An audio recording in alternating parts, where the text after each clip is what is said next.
Hi there. My name is Alex Schultz, and I'm a video game developer. And this is going to be a directed level design walkthrough of the level that I made in the first game I ever made, called The Millennial Stone. This video is part of a series I'm doing for my portfolio website. There's a main video. You can go to www.alexschultz.com. It's got a whole page for the site, all the information. I apologize if there are some redundancies. I did a full gameplay walkthrough where I discussed the entire game, and I skimmed over this level a little bit because I was going to have this dedicated video. And this is just going to be a lot more focused on the section-by-section discussion of the critical path, my thoughts, and overall design goals for this level. Let's go ahead and get started. So this is level 3 out of 4 levels, so this is just over halfway through the game. And at this point in the game, players have been exposed to the primary mechanic, which is attaching to walls and walking on them, and the secondary mechanic of dashing, which gives you a quick boost and allows you to break special barriers in the environment.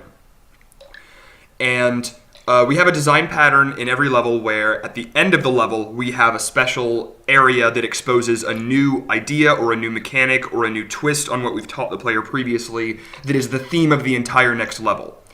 And the end of the previous level was one sphere, or circle rather, since this is two-dimensional. And this level is entirely focused on circular movement, and because you attach to walls and you can smoothly move around them, it feels really cool and opened up a lot of interesting traversal possibilities and twists on standard platforming design, which was very fun to make. Aesthetically, this game is very minimalist. You can get a lot more about that in the narrated walkthrough video. And just context for this level, this is, again, just halfway through the game. You've been in more open, jungly, blue sky areas before, and this is in a cave. It's a lot more dark and dank. You can already hear there's like a dripping water sound in the background. There's these giant pillars of rock and spheres, and just the whole place feels very dark and ruined. So it's a major aesthetic shift. And it actually, you'll see here in a minute, switches to an entirely different tile set. So this first area, I'm just going to start breaking it down section by section. This area was the area where the player first walked into, and those areas sort of set the tone for the levels and let you know just sort of the general environment you're going to be in. So I went for this interesting rock structures in the background. I used our modular tile set to make the floor and sort of keep the old aesthetic kind of blending into this new overall darker color palette from the previous brighter colors. And I introduced the sphere right here on the right, and as just sort of a lost, forgotten, giant orb of stone kind of thing, and there's some blurry mountains way in the distance, and I really used the parallaxing scripts that I created for this game to help sell the scope of this area and create an illusion of depth. So after this first checkpoint, the entire floor is pretty much water. This is a giant, wet, flooded cavern that has just been forgotten for 1,000 years. And once I hit this first stone, another thing we do in the game is we try to start the level music with a significant action because it creates a good gameplay rhythm. So when I jump up and land on the sphere, it's a lot more somber. The previous levels have been similar instruments, but it's very slow, it's very ambient. This place obviously feels almost sad and, again, forgotten. And that's really what drove the entire, both gameplay and aesthetic design of this level. So this first area is basically just introducing the concept of circular movement. The player has seen it once before, but I just sort of throw it at them in spades to really let them get used to it. Because it turns out that it's one of the more natural movements in the game. It feels very smooth because he is updating his normal to the surface every frame. So as you're moving, it's a small increment, but it feels very smooth, it feels very good, and you can jump between them, and that feels very fun. I introduced the idea of barrier so that the player will try and dash very early, and they'll see that the dash is relative to their forward vector, but it breaks them from the sphere for a brief second, and they sort of just go up and then come back down, which is a nice bounce, and you can get a orb there. I put a little moment for our barrier pieces to create splashes in the water. Most players really enjoyed that moment. So yeah, this whole area is just sort of to introduce how I'm going to use circles. So you're moving around them, you're jumping between them. Here I have spikes on them, and introducing the idea that you can go around either way, but in this one you can't actually make that jump, so you have to go over the top. Break some barriers, and transitioning, and then I introduced that you can have checkpoints on circles. And once you hit this section, you've already seen the curved surfaces, and now I really want to start driving home the decrepit, fallen apart nature of the actual critical path. So this is a forgotten area, it hasn't been touched in 1,000 years, and as such, you're climbing on these giant, imposing structures that have just sort of fallen over and have just been, they're just falling over them where they landed. Everything is very haphazard, and everything is large and leaning, and it feels like a great composed structure that has just slowly fallen apart. I used the camera pullback here to really show you the area, and as you're moving, there's a really nice effect. It makes it feel very grand and dark. Keep going. And this part was a very hard choice for me, but it really worked with the aesthetic. Our modular tile sets were obviously designed to be working in solid cardinal directions of 90 degrees. And I really wanted to sell the forgotten, fallen over aspect of the design, so I started offsetting them. I would build them on flat planes to make my job easier with vertex snapping, but then I would actually tilt the whole structure, and it really felt like it had been built intentionally and then fallen, which is exactly what I was going for, and I was very pleased with the result. The area starts getting a little more haphazard. The geometry in this area gets very interesting, and because of that, it starts, especially with the background sprites, I really had to darken them a lot so that the areas you could jump on really popped out. I mentioned this in the full gameplay walkthrough, but moss covering surfaces is our indicator of where the player can go, and then the glowing runes indicate what you can attach to.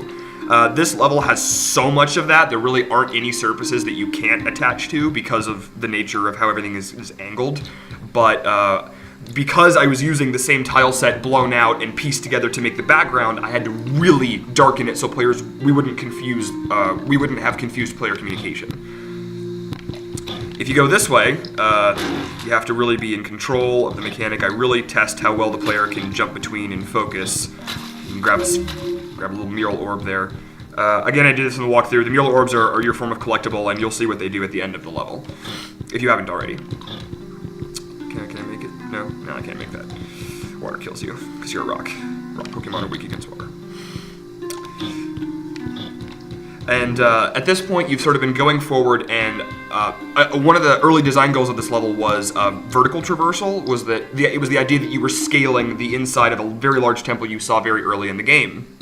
And I had to sell that by actually having the critical path go up. And I didn't want the player to have to struggle with going up and vertical traversal as well as learning the circles, so I had the first half of the level be fairly horizontal, but the path goes up and down around circles and is very, it's taxing, but to introduce the idea to the player. And at this point, I shift to a far more vertical ascension. Used this moment going around the circle to parallax some distant sprites. Looked really good. This area is sort of the big test of have you gotten everything so far. It's got some really nice rhythm to it, and it's got a very obvious critical path because of the spike placement. Players pretty much know that they can't make it through this hole in any way, and they can't really go forward.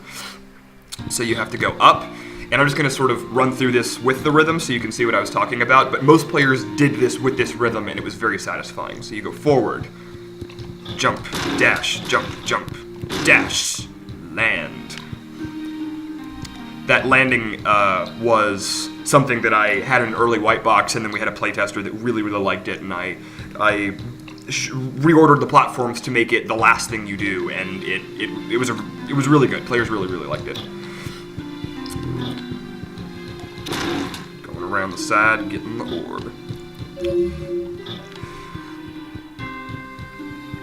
This next area is a little more claustrophobic, and it leads to the final moment in the level where I introduce the thing that the next level is going to be themed after. So you go up here. Even though this place is claustrophobic, the background sprite parallaxes in such a way it feels very large and open. There's a nice rhythm here as well. And here we've reached the penultimate platform. The camera zooms in a little bit more to give you that sort of personal feeling. And when you're on the sphere, there's a trigger about halfway through it that triggers it as a moving platform, which again, theme of the previous level. This was something I was very proud of. So I used our artist's modular tile set to build a giant derelict golem. And that is what the player has been climbing this entire time. I thought, what better way to convey a sense of forgotten decrepitness in this world than to have a form of what you're playing as, a golem that was obviously designed to build grand structures, has just fallen apart and has been asleep or possibly dead for hundreds upon hundreds of years. And when players saw that, combining with the music, they really liked that. They thought, oh, that's super cool. I thought I was just climbing over ruins. I didn't realize I was climbing over a giant golem. And it was something I had to decide very early because it was a lot of work to build all of the golem pieces out of a modular tile set, especially with the parallaxing and creating those depth effects. I put a lot of time into that, but aesthetically I was very pleased. So here we have the final area leading up into the fourth and last level of the game, but the end of every level is the mural section. So the mural orb collectibles are our primary form of narrative. It's very indirect. You go up to a picture with an orb. If you have the corresponding orb for that mural, it goes in and it activates the image. And each of these images just gives you a little snippet of story. I talk about this as well in my full narrated walkthrough. And the player really just takes what they want from it, and it's a very non-defined, open to interpretation sort of narrative, which players really liked.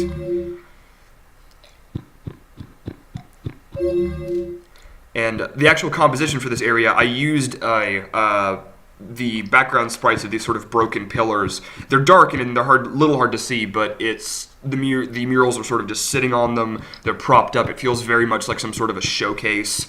It was basically just a environmental reason to have the murals so that they felt consistent with the previous levels, but also with the level's overall aesthetic. And I wanted initially to put them at odd angles to really sell that sort of, this area has fallen over, but it was very important that the images be straight and always viewable and not confusing, so I went ahead and made them, fully aligned horizontally, aligned vertically, to help keep it consistent with the previous levels and, not frustrate the player in any way. And the ending area here, the camera's still very much pulled back, and there's these large stalactites, I forget which one is on the ceiling, but giant pointy rock things that move and really do this sort of enveloping effect as you go towards the end. As you're going, you're leaving the cave and it's very jagged. And going through this door loads you into the next level. So that's my level. Level 3, it's called the Forgotten Behemoth. You never actually learn that name, so it doesn't spoil anything before you get there, but that was the name during development, and I thought that name really enveloped everything that I really wanted to get out of the level. I built this level while I was writing a lot of scripts for it, so I put a lot of camera changes, I put a lot of, that cinematic zoom out at the end, getting the music to play right. I really took all of the things I was working on and threw it into this level, and I was very pleased with the way that it came out. And so that's my breakdown, section by section. Again, my website is www.alexschultz.com. If you want to play the game, it's there too. You can download it and play it. We would love it if you experienced it. And that's the video. Thank you so much for watching, and I hope you've enjoyed it.